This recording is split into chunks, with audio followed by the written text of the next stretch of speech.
Okay. So when we come to the link in to have a look on the website, and we will have a look later about what kind of information we can find here. But if we go to community grants, that is the topic we are looking today. Let's see it open, and you will find some of the most important documents that we will check later. But to go directly for the list that we want to check now, the eligibility countries, we are going to go to the end of the page and click on the visit the application portal.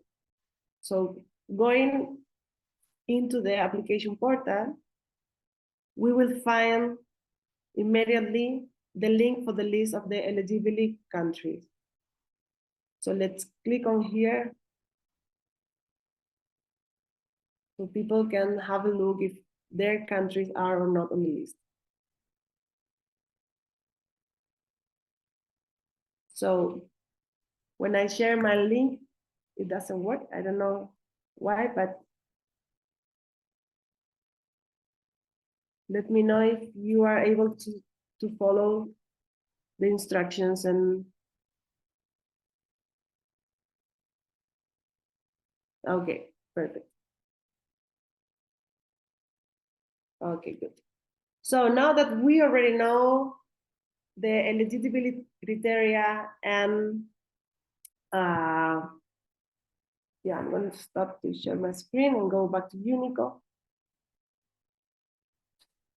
So now that we have checked some of the criteria that we need to keep in mind, let's go to check if we already know what kind of projects are able to apply or not. So what I want for you is to answer in the chat for the next options that Nico is going to share with us, to see and discuss together if that kind of projects can apply or not.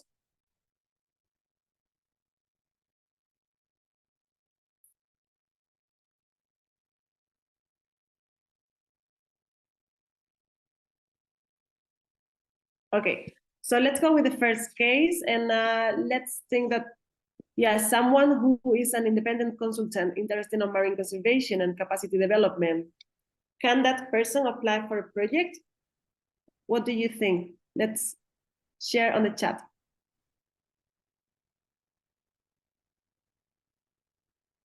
Okay. Okay, so Nico, what do you think? What do you think you're about testing my knowledge now.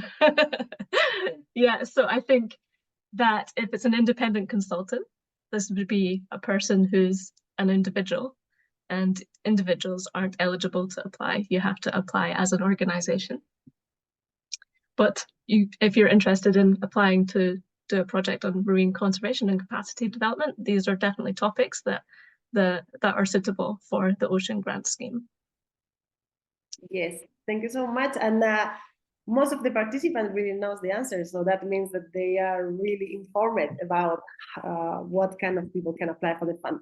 So in case that someone who is independent consultant is listening to the webinar today or participating, and they want to try to join some of the projects, just have a look on the Padlet, because that could be useful to start a network and offer services and start to create new communities for application in the projects. So let's go with the next case. Okay, so let's think that my organization is working to develop a project related to the IUU and marine protected areas. Can I apply for having these two different topics?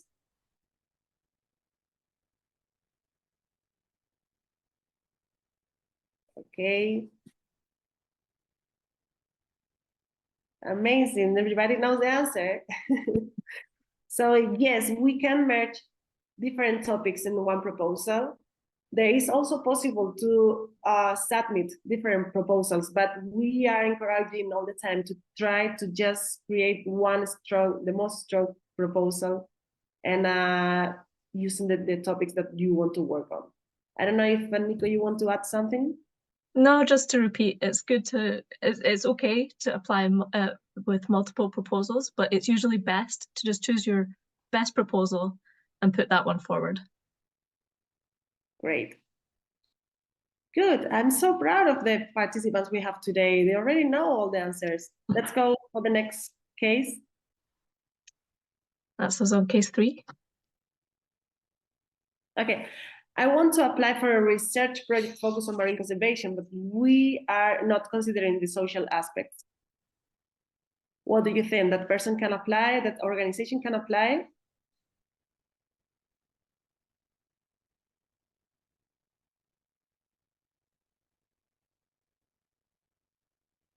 Okay, I saw some yes running in the chat. So what do you think, Nico? So a project focused on marine conservation is something of interest to Ocean. But if you're not considering anything to do with poverty reduction or capacity development, then this would not be suitable for an Ocean Community Grant. Exactly. It's one of the requirements to keep in mind the social aspect of the marine conservation. So it's so necessary. So let's go for the last case. I'm a non-profit organization working on marine protection issues in Chile. Can I apply?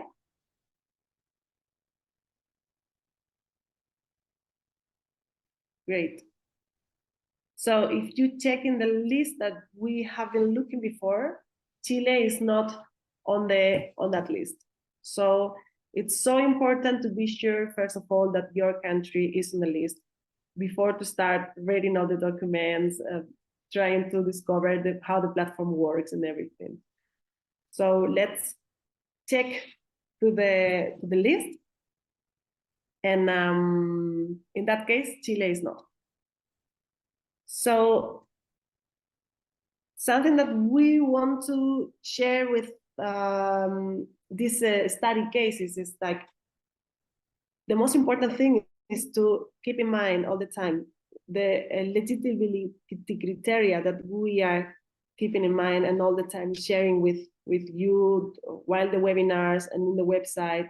So you will see all the time what are the most important aspects for the application. And you already know that it's focus on marine conservation, poverty reduction, and also capacity development and empowering the community. So for us, it's if you go to the next slide, Nico, please.